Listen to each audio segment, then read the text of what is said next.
Aussi, mais je vais essayer de contenir tout ça. Donc, pour vous expliquer, j'ai 51 ans bientôt, et il y a un an de ça, si on s'était croisés, je pense que j'aurais même pas pu parler de ce dont je vais parler ce soir, c'est-à-dire que je savais même pas que j'allais écrire. J'ai commencé à écrire, je crois, le 7 juillet, grâce à ma femme qui m'a invité à le faire, et je crois que c'est la plus belle chose qu'elle ait faite pour moi. Et j'ai commencé à écrire le 7 juillet, quarantaine d'années de silence, de honte et de colère, enfin tout ce qu'on peut imaginer d'enfermement dans ce que j'avais dans la tronche et dont j'ai jamais pu parler. En fait, je vais faire court sur ce que j'ai vécu parce que tout le monde sait ce que c'est que l'inceste, tout le monde sait ce que c'est que des viols sur des gamins, tout le monde sait ce que c'est des abus sexuels. Tout le monde sait à peu près aussi comment ça se passe, c'est dans les familles, c'est 8 cas sur 10, c'est dans les familles, c'est exactement ce qui m'est arrivé. Moi j'ai été violé par mon cousin de l'âge de 5 ans jusqu'à l'âge de 7 ans à peu près. Ça a commencé comme un cadeau à Noël. Et voilà, juste pour la petite histoire, Noël j'ai toujours détesté ça sans pouvoir expliquer pourquoi pourquoi j'avais un gros blocage par rapport à ça. Mais voilà, le plus beau Noël, ça a été le Noël dernier où j'ai reçu la préface de Pierre Perret la veille de Noël. Donc voilà, je pense que à partir de maintenant, je vais commencer à aimer Noël. Donc juste pour vous expliquer, j'ai vécu ça quand j'étais enfant, c'est ce que je raconte dans mon bouquin. J'ai passé 38 ans de silence absolu. C'est-à-dire j'ai passé 38 ans sans parler. Maintenant que j'en ai parlé, que j'ai écrit et que j'ai rencontré beaucoup de gens qui ont vécu ce genre de choses, je sais que c'est quelque chose de courant. C'est-à-dire qu'on subit des choses et il y a plusieurs cas de figure. En écrivant, j'ai dû me renseigner, j'ai dû me documenter, j'ai beaucoup lu, beaucoup écouté de reportages, de témoignages pour m'entourer, pour m'équiper de toute la sémantique qui permet de parler de ce sujet, chose que je n'avais pas puisque je ne m'étais jamais posé des questions à ce sujet. Donc j'ai beaucoup réfléchi à la chose, j'ai compris ce que j'avais vécu, j'ai compris comment j'ai passé toutes ces années, toutes ces décennies avec ce bordel que j'avais dans la tête. Et j'ai pu voir qu'il y avait quand même deux cas de figure quand on subit ce genre de choses. Il y a ce qu'on peut appeler l'amnésie traumatique, donc que je traite sous forme de fiction dans mon livre.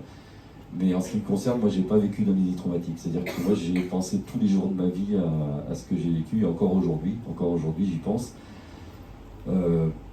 Pour expliquer la chose, il y a des psychologues là dans la salle aujourd'hui qui pourraient l'expliquer mieux que moi, mais en fait, quand on vit ce genre de choses, c'est tellement traumatisant que déjà le corps et l'esprit se dissocient pour que ça passe, on va dire. C'est triste à dire, mais c'est comme ça. Et quand on parle de souvenirs, je crois que ce genre de choses, c'est pas un souvenir. Je pense que si on veut avoir une image, les souvenirs, c'est comme des bouquins qui rentrent dans les bibliothèques et qu'on peut aller chercher quand on en a besoin. Moi, ce que j'ai vécu, c'était un bouquin qui rentrait pas dans la bibliothèque, qui était posé devant et je le prenais dans la gueule tous les jours. Et encore aujourd'hui, sauf qu'aujourd'hui, depuis que j'en ai parlé, depuis que j'ai des oreilles, des yeux, des gens autour de moi pour comprendre ce que j'ai vécu, c'est totalement différent. C'est-à-dire que j'ai transformé aujourd'hui tout ce malheur, ce mal-être, tout ce que j'avais en moi qui était j'étais fracassé. Je vous raconterai un peu plus tard comment j'ai vécu avec tout ça, mais aujourd'hui, je suis vraiment content de pouvoir en parler sans honte. Quand on parle de la honte qui change de camp, c'est exactement ça. C'est-à-dire que j'ai passé 38-40 ans à me dire que ce que j'avais vécu, c'était la honte. En plus pour un mec, voilà, se faire violer, c'est juste impensable quand on a 5 ans. Et tous les jours, j'y pensais tous les jours, j'avais ces images. Tous les jours, quand je dis tous les jours, c'est pas une figure de style, c'est-à-dire que tous les jours, j'avais ces images qui me revenaient dans la tête. Et donc il fallait vivre avec ça, il fallait que je fasse tout ce que je pouvais dans la vie pour pas y penser, ou en tout cas pour faire en sorte que ça m'affecte le moins possible. Donc ce que j'ai fait, c'est que rapidement, il y a eu toutes sortes de psychotropes qui ont accompagné ma vie jeune. Et puis beaucoup d'hyperactivité, beaucoup de projets. Ceux qui me connaissent depuis longtemps savent que j'ai toujours été dans 10 000 projets en même temps. Et ce que j'ai raconté là depuis un an, ça a donné un éclairage sur ce que je suis, en fait, ce que je suis devenu à cause de ça. Alors ce que j'aurais été si j'avais pas vécu ça, j'en sais rien. Je sais pas, la question est difficile, mais je me la pose de temps en temps. Voilà, en tout cas, ce que je voulais dire, c'est que aujourd'hui, de me mettre à nu comme je le fais devant tout le monde, c'est pas une chose facile, mais je le fais parce que j'ai pris conscience que d'écrire, ça m'a carrément sauvé, quoi, vraiment sauvé. J'ai écrit mon livre en 4 mois. C'est-à-dire qu'entre le moment où j'ai commencé à écrire la première ligne sur un carnet que Sarah m'a offert, c'est là que j'ai écrit les premières lignes en fait. Et au mois d'octobre, le livre était fini. Mes potes des Ogres de Barbac ont remis le manuscrit à Pierre Perret, qui a accepté de faire la préface. C'était absolument incroyable. Et puis là, l'éditeur s'est manifesté et voilà, le bouquin est sorti il y a à peu près un mois et j'ai pu rencontrer Pierre Perret grâce à tout ça. Enfin bref, c'est presque un conte de fées finalement sur les 9 mois qui viennent de s'écouler. Et je me sens un peu le devoir de donner de l'espoir aux gens en disant que ce qui m'arrive, ça peut arriver à d'autres. Parce que moi, j'ai été comme un con à pas en parler. J'ai passé, quand on parle de décennies, c'est vraiment ça, c'est presque 4 décennies à ne pas parler de ça. Il faut les bouffer les décennies. Faut vraiment...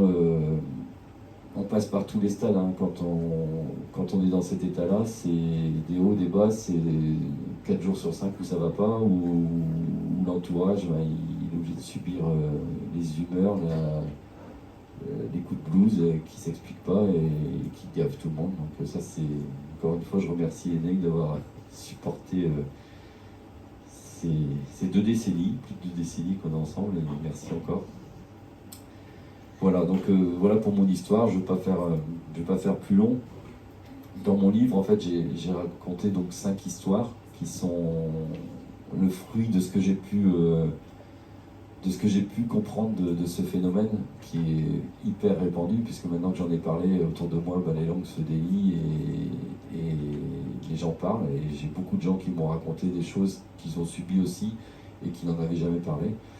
Donc ce que j'ai voulu, c'était dresser sur un livre assez court les différentes stratégies de survie qu'on peut avoir quand on a vécu ce genre de choses.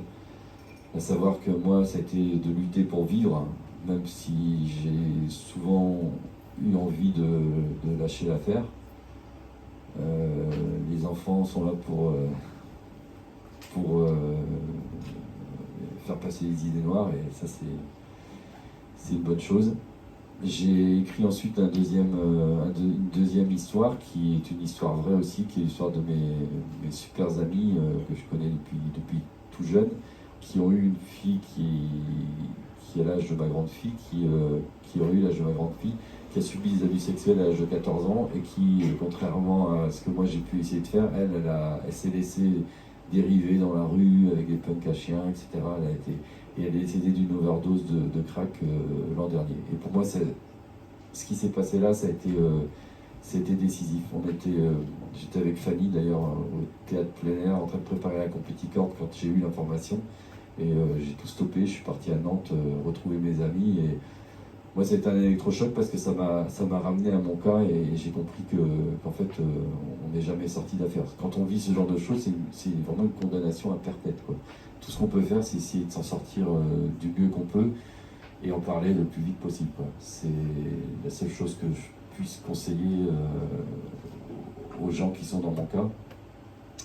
Donc il y a eu ces 2 histoires, lutter pour vivre, lutter pour mourir, et j'ai voulu faire 3 autres thématiques autour de ça, qui pour le coup ont été illustrées sous forme de fiction, puisque j'avais pas d'exemple précis. Et c'est un exercice que j'ai adoré d'ailleurs, d'écrire, d'inventer des personnages, d'inventer des scènes, et j'ai pu traiter 3 autres sujets qui sont graves aussi à mon sens, puisqu'il y en a un qui traite du déni qui est lié à la religion, c'est-à-dire que certaines personnes peuvent subir ça et se plonger dans la religion qui va leur faire penser que tout ça c'est normal et que, Inch'Allah, c'est Dieu qui a voulu et c'est Dieu qui fait que tout ça est arrivé et c'est pas grave. Et donc ça, c'est quelque chose qui me révolte et c'est des choses qui arrivent et que j'ai voulu traiter, mais de façon très courte. Si j'avais pu le faire tenir en 1 page pour faire ressentir moi, et ça n'engage que moi, mais l'aversion que j'ai par rapport à tous ces mouvements, quels qu'ils soient, et qui affectent le côté cérébral des gens en état de faiblesse, voilà, j'aurais aimé le faire tenir en une page pour faire comprendre l'impact que je voulais donner. Enfin, c'est toujours dit que cette histoire est très courte et que je l'ai voulu assez violente, et je ne sais pas ce qu'en ressentiront les gens qui vont le lire. L'autre aspect, c'est... je devais terminer par ça, mais j'ai pas voulu terminer par ça dans mon bouquin, donc j'ai mis en 4e histoire. C'est une fiction sur quelqu'un qui a subi et qui reproduit. Parce qu'il ne faut pas oublier que tous les auteurs de ce genre de faits, je dis tout, je pense tous vraiment, quasiment sans exception, ont subi également des violences sexuelles. Mais à l'inverse, il ne faut pas non plus généraliser en imaginant que parce qu'on subit des violences sexuelles, on va après avoir des penchants pour ce genre d'acte. Donc j'ai fait une fiction qui se passe à Mayotte, où je décris l'histoire d'un professeur qui se fait muter volontairement là-bas pour sévir, et à ce côté-là, c'est un peu plus à la Kill Bill, à Tarantino, c'est-à-dire que pour ceux qui l'ont déjà lu, je me lâche, quoi. C'est-à-dire que je massacre un pédophile, voilà, tout simplement. Chose que j'ai pas pu faire parce que moi j'ai pas de procès, j'aurai jamais de procès. Mon agresseur est en liberté, il vit à Landerneau, dans le Finistère, il est en bonne santé, je pense. Et moi il y a prescription, donc je le foutrai jamais en tôle, cet enfoiré, mais bon, c'est comme ça. Et la dernière histoire qui se passe à La Réunion, c'est une histoire qui donne un peu plus d'espoir. J'ai voulu terminer sur cette histoire puisque c'est ce dont je parlais tout à l'heure, c'est l'amnésie traumatique. C'est-à-dire que quand on subit ce genre de choses, parfois, souvent même, on s'enferme dans une espèce de déni, mais involontaire, qui fait que on peut ne pas aller bien sans savoir pourquoi, ou alors on peut aller très bien, mais tout ce qu'on a vécu, on l'a totalement occulté. Sauf qu'il y a ce phénomène de sortie d'amnésie traumatique, et là, je pense qu'il y a des psychologues qui pourraient en parler beaucoup mieux que moi, mais en tout cas, ce que j'en ai compris, c'est que quand ça sort, c'est d'une violence inouïe, quoi. Et donc j'ai eu l'occasion de rencontrer des gens qui ont subi ce genre de choses, se souvenir à 40, 50 ans de ce qu'on a subi enfant, il faut le gérer, quoi. Et donc dans cette histoire, en fait, c'est une personne qui subit ce genre de choses et qui rejoint son fils à La Réunion, qui retrouve des amis. En l'occurrence, j'intègre dans cette fiction des gens qui existent vraiment, dont les œuvres de Bardac, dont Donita, je ne sais pas où elle est là. Et donc, voilà, je termine sur une note positive, puisque tout ce bouquin, il est accompagné de musique, puisque en fait la musique, ça a été toute ma vie, même si je ne suis pas musicien, moi c'est tout ce qui m'a permis de m'en sortir. Je dirais que quand c'était pas les idées noires ou les psychotropes, c'est les mots et la musique, moi, qui m'ont permis de m'en sortir. Et tout mon roman, en fait, mes nouvelles, en fait, sont accompagnées de musique qui m'ont marqué, ou qui ont marqué la petite Laurette qui est décédée à 23 ans. Et j'ai voulu que tous ces morceaux se retrouvent à la fin du livre sous forme de QR code pour que le lecteur puisse lire et éventuellement, s'il ne connaît pas le morceau, aller peut-être se plonger dans la mélodie et comprendre un peu l'état d'esprit dans lequel le narrateur se trouve au moment de ce passage. Donc voilà en quelques mots ce que je peux dire de ce livre, qui est un premier livre pour moi. En toute sincérité, je lis beaucoup, mais je n'ai absolument jamais écrit. Donc c'est un premier essai qui m'a donné envie de continuer ce que je fais maintenant, parce que j'ai continué à écrire. Je suis en train de bosser sur un roman, mais voilà, quelque chose qui va être un peu moins plombant, et où je vais pouvoir me lâcher un peu plus et déconner et faire rire. Voilà.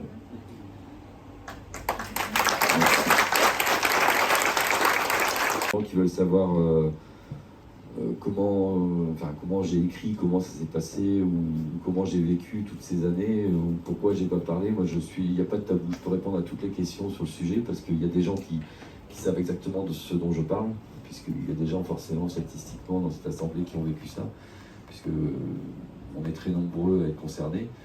Mais il y a des gens qui, par bonheur, n'ont jamais connu ce genre de saloperie, et qui effectivement peuvent se demander pourquoi est-ce qu'on ne parle pas quand on est un gamin, quoi.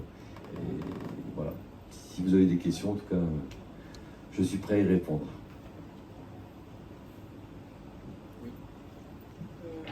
Comment vous avez fait pour ne pas avoir envie de lui faire du mal? Est-ce que vous faisiez tout ça ou pas lui faire du mal tout court?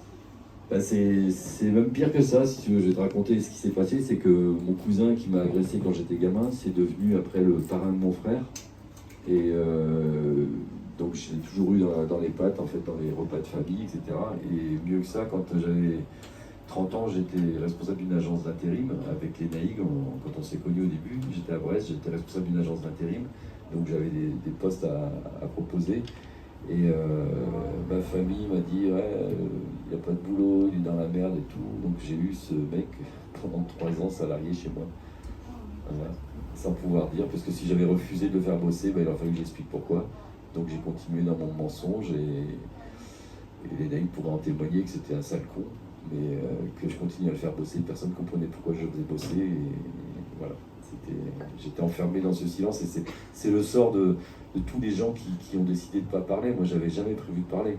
Et quand j'ai parlé, en fait, c'est arrivé quand Ulysse avait 5 ans, en fait, quand il avait l'âge que j'avais quand ça m'est arrivé. Donc je pense qu'inconsciemment, enfin, il n'y a pas besoin d'être psy pour comprendre qu'il y a dû avoir une sorte de projection et c'est sorti un soir où j'ai raconté en détail tout ce qui m'était arrivé, chose que j'ai plus jamais refait. Et pour info, ceux qui n'ont pas lu le livre, mon bouquin n'est pas du tout, c'est pas un bouquin où je raconte ce qui m'est arrivé, quoi. Il y a quelques brides de ce que j'ai vécu, mais c'est pas l'objet. Moi, ce que j'ai voulu retranscrire, c'est vraiment comment on vit avec ça, quoi. Comment on vit, comment on traverse des décennies, comment on doit composer avec des flashs qu'on se prend dans la gueule plusieurs fois par jour, comment on perd le sommeil, comment il faut vivre quand on dort pas, comment il faut trouver des stratégies pour tout, quoi. C'est ça. Ulysse, il est derrière là-bas. Ulysse, alors, quand j'ai écrit, en fait, je me suis un peu lâchement appuyé sur l'histoire de Laurette en disant que j'écrivais sur ce sujet parce que j'avais été très touché forcément de l'intérieur, parce que cette gamine, je la connaissais depuis bébé. Et donc Ulysse trouvait ça absolument normal que j'écrive sur ce sujet. Et à un moment donné, il a fallu que je lui dise que la première histoire, en fait, c'était la mienne, quoi. Et quand tu parlais de colère, Ulysse, lui, il voulait tout de suite lui péter la gueule. Et il comprenait pas que moi je sois calme, en fait. Et moi, j'ai pas pu être en colère pendant 45 ans, c'est juste pas possible, quoi. Sinon on crève, quoi. Donc la colère, on l'oublie. Et aujourd'hui, franchement, je l'écris dans le livre, j'ai pas de haine, hein. C'est ça qui est barjou, c'est-à-dire qu'on ferait ça à mes gamins, je pourrais tuer à main nue ceux qui feraient ça à mes enfants, mais j'ai pas de haine, j'ai du mépris pour ce mec, mais de la haine, non, pas. Non. On s'est recroisés. Moi, j'ai parlé de ce qui m'est arrivé, j'en ai parlé en 2015 la première fois.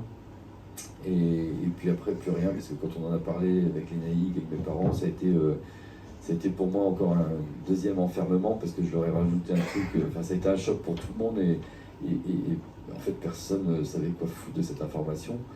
Et moi, j'ai fait comme si tout allait bien, mais en fait, j'ai continué à m'enfoncer encore plus dans mon mal-être. Et on n'en parlait pas, et on l'a recroisé un jour.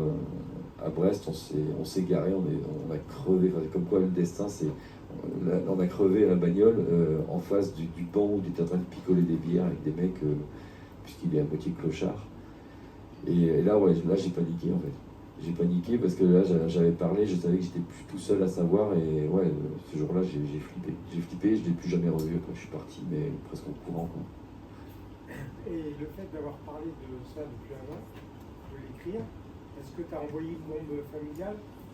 Ouais, carrément, ouais.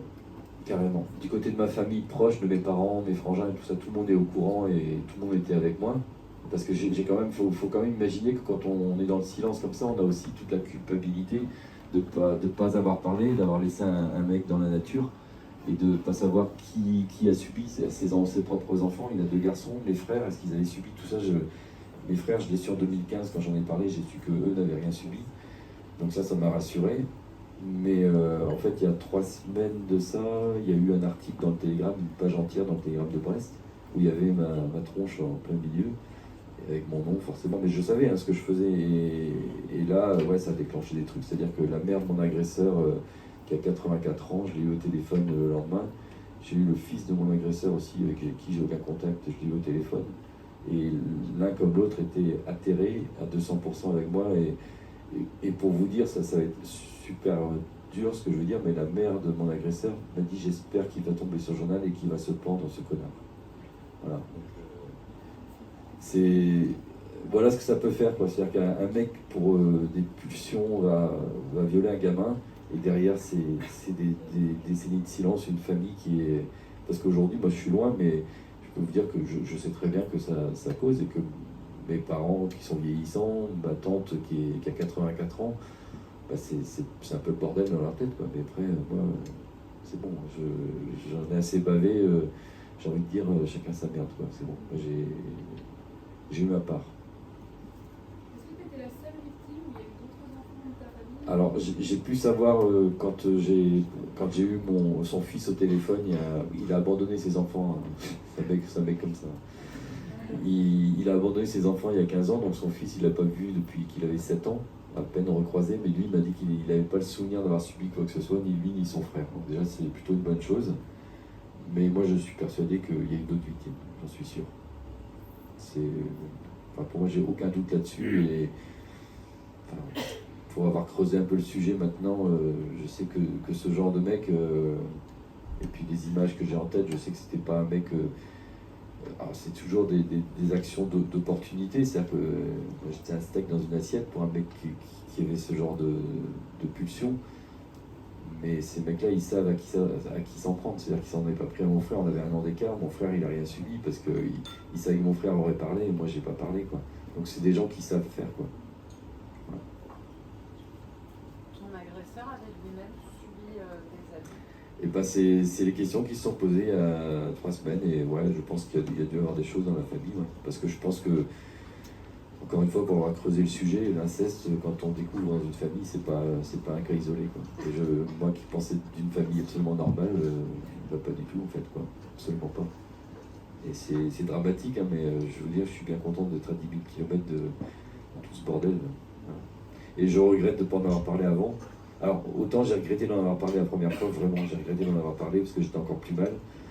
Mais aujourd'hui, vraiment, moi j'incite les gens qui ont subi ce genre de choses à pas faire la connerie que j'ai faite, c'est-à-dire de ne pas attendre de prendre le risque de se foutre en l'air un jour et que personne ne comprenne pourquoi c'est arrivé, quoi. Parce que c'est ça la réalité. Hein. C'est dans les gens qui finissent par commettre l'irréparable, je pense que ceux qui partent sans laisser de mots, il n'y a pas beaucoup de mystère sur les raisons qui ont pu pousser à ce genre de laisse, parce que je peux vous assurer que on est complètement bousillé, quoi. Bousillé, mais à vie, quoi. Et la seule solution, c'est d'en parler, d'essayer d'aller mieux. Moi, je vais mieux aujourd'hui parce que j'en parle, parce que j'ai des gens qui m'écoutent et que je suis en train de faire en sorte qu'il y ait d'autres personnes qui se portent mieux, qui puissent en parler, qui puissent à leur tour aider d'autres personnes. Et ça, c'est magique, j'aurais jamais imaginé ça, jamais.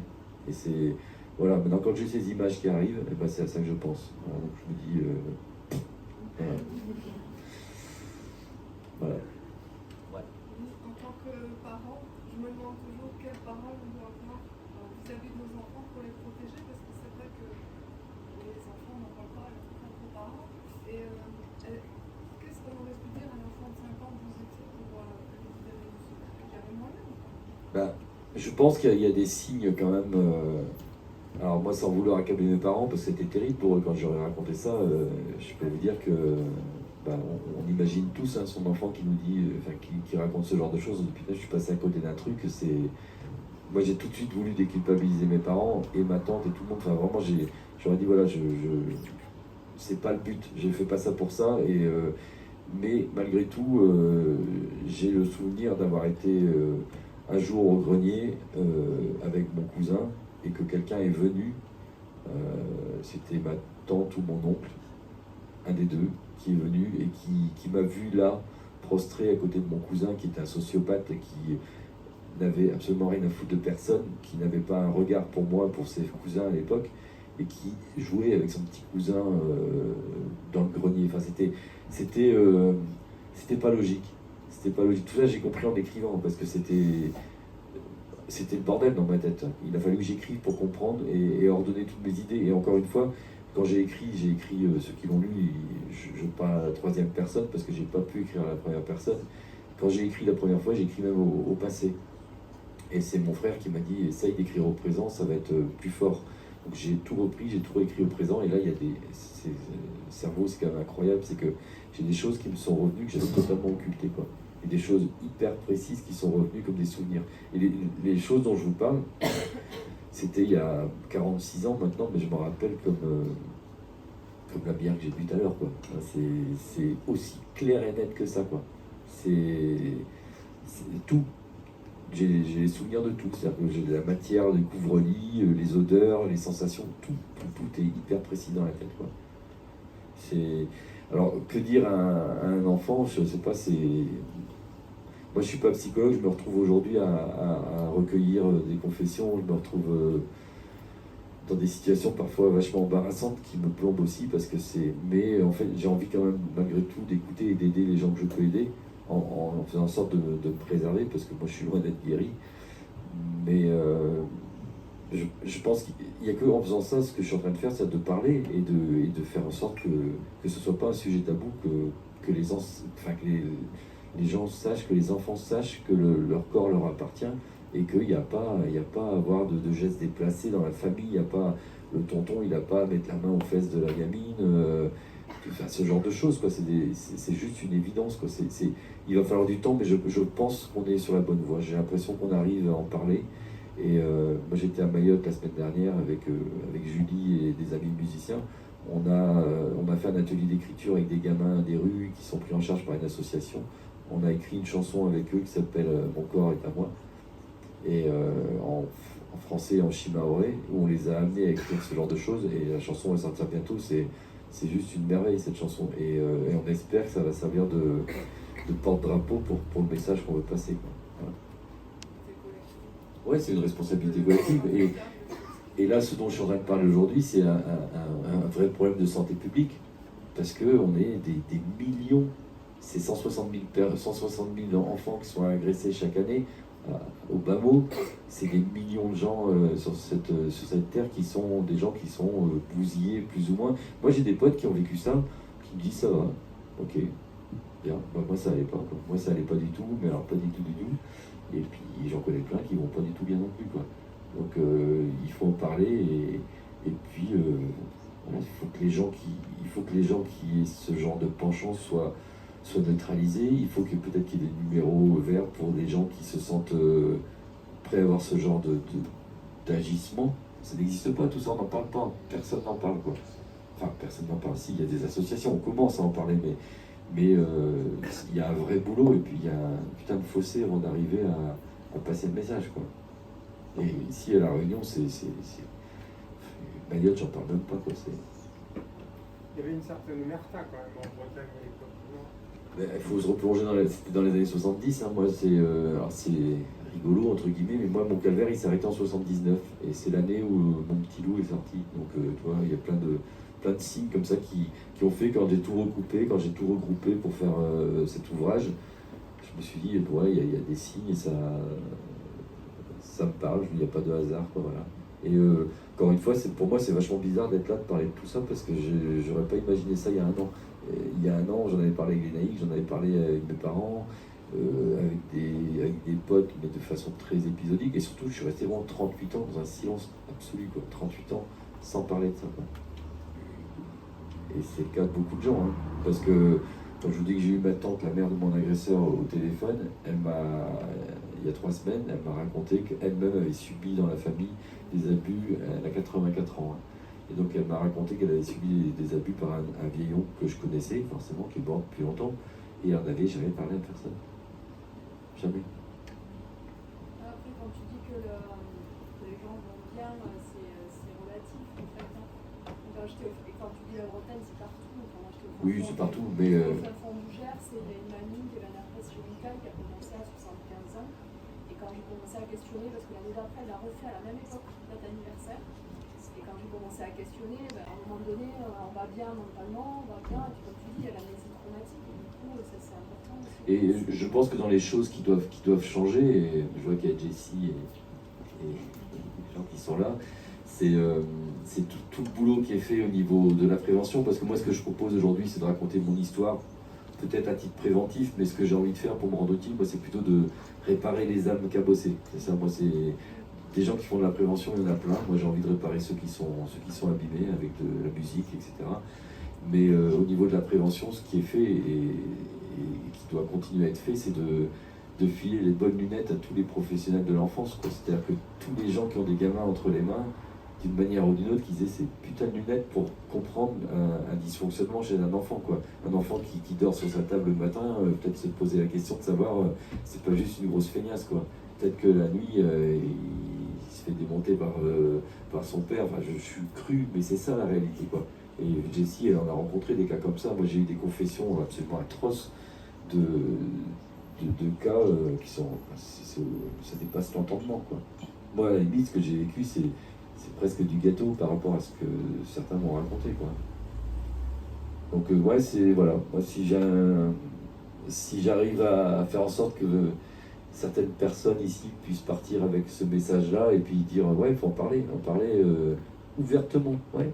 Les gamins, il faut leur dire, toi, quand tu vas faire du sport, si le mec, il vient vous voir dans les douches, non, qu'est-ce qu'il fout là? Il n'y a rien à foutre, l'entraîneur, à vous mater sous les douches. C'est ce genre de choses. C'est des mains déplacées.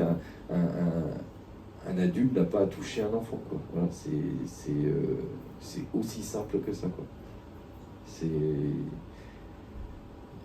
Il faut être vigilant. Il faut protéger ces gamins, il faut les sensibiliser. Alors moi, je ne l'ai pas fait parce que j'en parlais pas, donc Ulysse, il aurait attendu 14 ans pour qu'on parle de ça. Mais je pense qu'implicitement, il a toujours été un peu en veille par rapport à ce genre de choses, parce qu'il m'a toujours vu hyper révolté contre ce genre d'événement quand c'était rapporté. Donc c'est aussi une façon, si on peut pas en parler, c'est peut-être justement de profiter d'un truc qui passe à la télé pour dire c'est des salauds et d'illustrer ça pour que les enfants comprennent. Je sais pas, moi j'ai pas de recette miracle par rapport à ça, mais en tout cas ce qui est sûr, c'est qu'il faut protéger les gamins, quoi, parce que c'est un gamin qui est touché par ce genre de choses, c'est perpète, quoi. Donc c'était c'est ce qu'on rencontre souvent, hein. Souvent l'inceste, c'est souvent commis par des mineurs, mais enfin là, compte tenu de l'écart d'âge, enfin de toute manière, quel que soit l'âge, ça reste un traumatisme à partir du moment où l'enfant n'est pas consentant. C'est débile ce que je dis, un enfant peut pas être consentant, bien sûr, mais encore que là, il a fallu légiférer là-dessus parce que c'est tellement une aberration que la loi même ne colle pas avec la réalité. C'est-à-dire que quand je parlais d'amnésie traumatique, d'un côté va être reconnue, et pour autant on parle de prescription. Donc, il y a un truc qui ne va pas. Si on est capable de dire que l'amnésie traumatique, on la reconnaît, on est capable d'accepter qu'une personne est restée 30 ans sans comprendre, sans se souvenir de ce qui lui est arrivé, et qu'à 60 ans, elle se souvient que son père l'a violée à 5 ans, le père est encore vivant, mais on ne peut pas porter plainte. Ben, il y a des choses qui doivent fondamentalement changer à ce niveau-là. Et ça, c'est tout le boulot des associations, voilà, comme PA, comme Colosse au pied d'argile, ou voilà, toutes ces associations qui militent pour tout ça. La Civis qui vient bientôt à La Réunion. Enfin, voilà. Je pense que si vous êtes là, tous, c'est parce que vous êtes sensibles à ce sujet, mais il faut qu'on soit tous en fait, concernés par ça, quoi.